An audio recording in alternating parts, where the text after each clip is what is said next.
आज मैं आपके साथ कराची कुकीज़ की एकदम इजी और बेस्ट रेसिपी शेयर करूंगा। ये मैंने कई बार ट्राई की है और एकदम परफेक्ट रिज़ल्ट ही मेरा आया है। तो इस रेसिपी को आप ज़रूर से ज़रूर ट्राई करिए और अभी के लिए रेसिपी शुरू करते हैं। कराची कुकीज़ का डो बनाते हैं।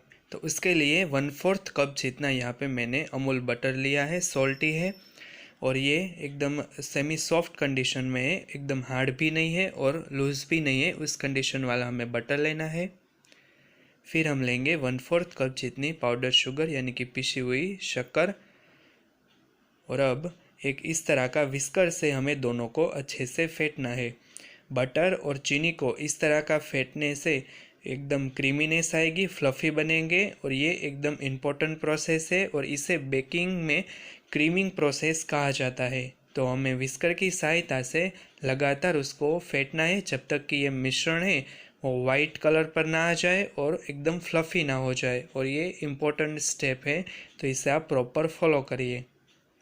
ये देखिए करीबन 6 से 7 मिनट तक मैंने अच्छे से दोनों को मिक्स करा विस्कर से और ये देखिए एकदम लाइट बन चुका है। हमें बिल्कुल ऐसा ही चाहिए।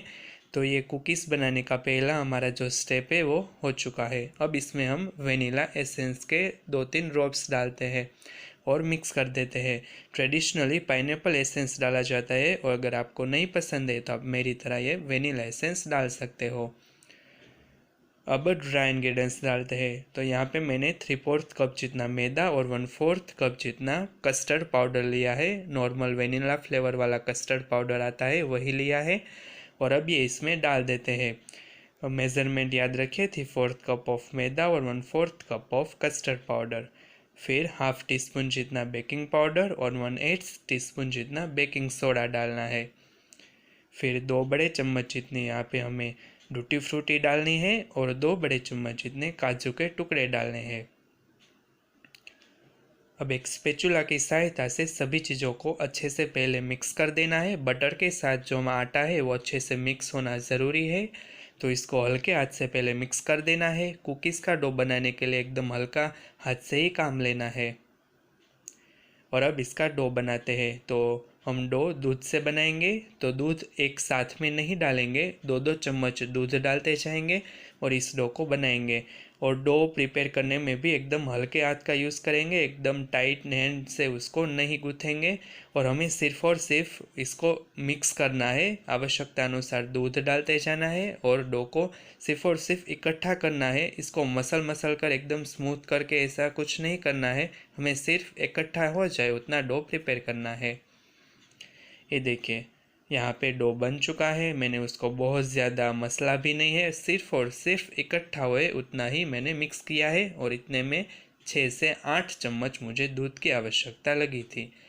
अब एक प्लास्टिक का रैपर लेना है और इसके ऊपर हमने जो डो प्रिपेयर किया है वो रखना है। और अब इसका हमें एक लॉक तैयार करना है, क्योंकि कराची कुकीज़ का जो शेप है वो स्क्वायर होता है। तो वैसे नॉर्मली राउंड शेप का कुकीज़ बनता है, पर ये एकदम डिफरेंट है, तो हमें पहले इसका एक लॉक प्रिपेयर करना होता है। तो इसके लिए हम एक प्लास्टिक रैपर लेते हैं और हाथ की सहायता से हमें उसे चारों तरफ शेप देते जाना है और फ्लैट करते जाना है। जिस तरह से मैं इस वीडियो में दिखा रहा हूँ इस तरह से आपको फ्लैट करते जाना है और एक लॉक प्रिपेयर करना है। तो ये देखिए यहाँ पे तैयार हो चुका है और देखिए इस तरह का हमें शेप देना होता है जैसा यहाँ पे दिख रहा है। अब इसको डीप फ्रीज़र में 30 मिनट के लिए सेट होने के लिए रख देना है। थोड़ा सा ये सेमी हार्ड हो जाएगा, फिर हम इसको कटिंग करेंगे और आगे की प्रोसेस कंटिन्यू करेंगे। तो अभी इसको मैं फ्रीज़र में रख देता हूँ। 30 मिनट के बाद हमारा कुकीज़ का डो सेट हो चुका है और अब रैपर खोल के हम देखते हैं। तो पहले हम रैपर निकाल देते हैं और यहाँ पे मैं देख रहा हूँ तो हमारा कुकीज़ का डो है वो परफेक्ट सेट हुआ है। हमें जैसे कंडीशन में चाहिए वैसा सेमी हार्ड हो चुका है। तो अब इसको हम पीस करेंगे। तो इसके लिए इस तरह का कोई ऐसा पतला नाइफ़ है वो लेना है, एकदम धारदार हो ऐसा लेना है। और फिर ध्यान रखना है कि हम सभी कुकीज़ इक्वल साइज़ के बनाए और इक्वल थिकनेस के बनाए। आपको कटिंग में कोई दिक्कत नहीं आएगी अगर आपका जो कुकीज़ का डो है वो परफेक्ट सेट हुआ होगा तो। इसके लिए 30 मिनट तक डीप फ्रीज़र में रखना ज़रूरी है। और ये देखिए बहुत आसान तरीके से हमारे कुकीज़ कट हो रहे हैं, कोई भी दिक्कत नहीं आ रही है। और धारदार नाइफ़ यहाँ पे इसलिए यूज़ करना है क्योंकि बीच में काजू और टूटी फ्रूटी आएगी, इसीलिए हमें थोड़ी सी शार्प नाइफ़ लेनी है। तो ये देखिए सारे कुकीज़ मैंने कट कर दिए हैं और जैसा आप देख रहे हैं सभी कुकीज़ इक्वल साइज़ में और परफेक्ट कटिंग हुए हैं। अब एक बेकिंग ट्रे लेते हैं और इसमें हम थोड़ी थोड़ी डिस्टेंस पे पहले अरेंज कर देते हैं। और इतने मेज़रमेंट में से करीबन 10 से 12 कुकीज़ यहाँ पे तैयार हुए हैं। तो बेकिंग ट्रे में रख दिया, अब इसको बेक करते हैं। तो ओवन को मैंने 10 मिनट तक प्रीहीट कर दिया था। तो अब इसमें कुकीज़ को बेक करने के लिए रख देते हैं। तो हमें कुकीज़ को 180 डिग्री सेंटीग्रेड टेम्परेचर पर 12 से 15 मिनट तक कुक करना है, यानी कि बेक करना है। और ये जो टाइमिंग है वो ओवन के हिसाब से थोड़ा सा वेरी भी करेगा।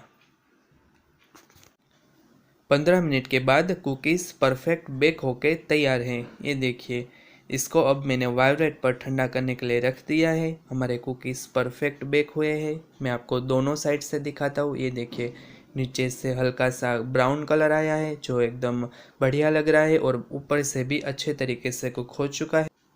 अब इस कुकीज़ को 15 मिनट तक वाइब्रेट पर ठंडा करने के लिए रख देना है। कुकीज़ एकदम ठंडे हो चुके हैं, रूम टेम्परेचर पर आ गए हैं। और अब इसको अब एक प्लेट में सर्व करते हैं।